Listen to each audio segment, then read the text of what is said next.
It's time once again for America's favorite show, The Radio Adventures of Dr. Floyd. Brought to you by drfloyd.com. This week, starring June Foray as Susan B. Anthony. In our last incredible installment, our heroes Dr. Floyd, Dr. Grant, and C.H.I.P.S were en route to the date November 5th, 1872. They were headed to Rochester, New York, in order to prevent Dr. Floyd's arch-nemesis, Dr. Steve, from carrying out a dastardly plan. Dr. Floyd, what do you think Dr. Steve's dastardly plan is? I'm not sure, Dr. Grant, but whatever it is, we'll have to stop him. Dr. Floyd, on November 5th, 1872, in Rochester, New York, Susan B. Anthony cast a ballot in the presidential election. What's so historic about someone voting in an election? It was historic because in 1872, women were not allowed to vote. That's right, Dr. Grant. Susan B. Anthony led a group of women to the polls to vote. They all voted and were arrested days later. And Susan B. Anthony was then put on trial for voting. Which led to women getting the right to vote, right? Well, no. Unfortunately, women wouldn't get the right to vote until nearly 50 years later in 1920. But through her trial, Susan B. Anthony brought a lot of attention to the cause. Yes, she did. Golly, did she get thrown in jail for voting? Nope, she was fined $100 for voting, but never went to jail. And she never paid the $100 either. That's how stubborn she was. Come on, let's not waste any more time. We've got to prevent Dr. Steve from interfering in history. As our heroes make their landing in 1872, let's catch up with Dr. Steve and Fidgert, who are currently hiding in some bushes outside the polling place where Susan B. Anthony and her group of women voters are currently in line waiting for the polls to open. There she is, Fidgert, Susan B. Anthony. Now all we have to do is swipe her ballot, and to do that, we're going to use this sock-shaped ballot box. And what are you going to do with that? Well, first, I'm going to put you in the ballot box like this. Would you stop squirming? There. Now I close the lid. Then I take it over to the poll workers here at the back door of the polling place. Good morning, gentlemen. Who are you? I'm from the election office. They sent me over with this new ballot box. Well, we have a ballot box already. Yes, I know, but they just certified these new sock-shaped ballot boxes. They're supposed to be more secure than the old ones. Well, then I guess we better get it set up then. The polls are about to open. Right this way, Mr. Diebold. Mr. Diebold.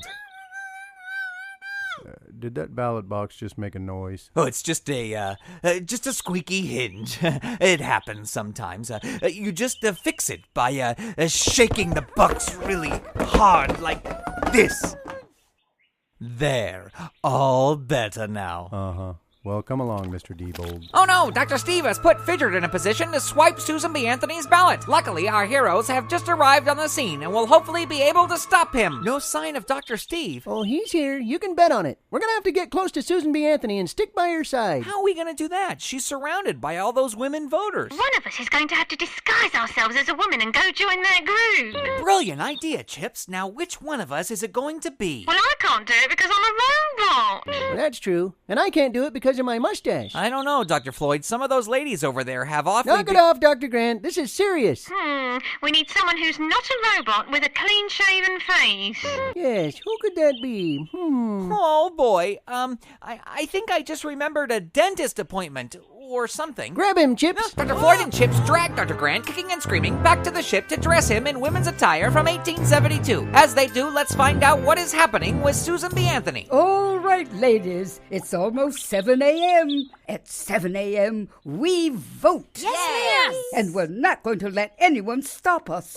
Hurrah! Now, let's see. Who should go in first? Well, you should, Susan. You're the one leading us all. Oh, gosh, no. Someone else should go first. Let's vote on it. Whoever thinks Susan should vote first, say aye. Aye. There, it's settled. Susan votes first. Yay!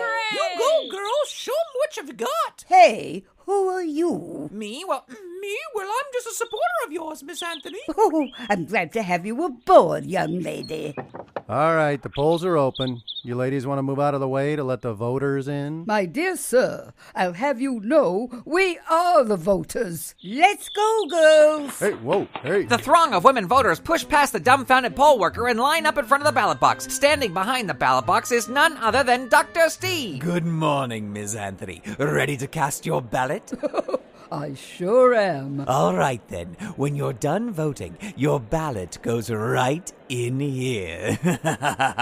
And as Susan B. Anthony marks her choices for president, she voted Republican in case you were interested, little does she know that she's about to put her ballot into the evil clutches of Dr. Steve and Fidgert. Will Dr. Steve finally succeed in stealing a famous piece of American history? Will Dr. Grant, who is currently disguised as one of Susan B. Anthony's female supporters, be able to prevent this thievery? And just how beautiful does Dr. Grant look in that stunning dress? Knock it off, you're embarrassing me. Find out next time on the radio adventures of Dr. Floyd.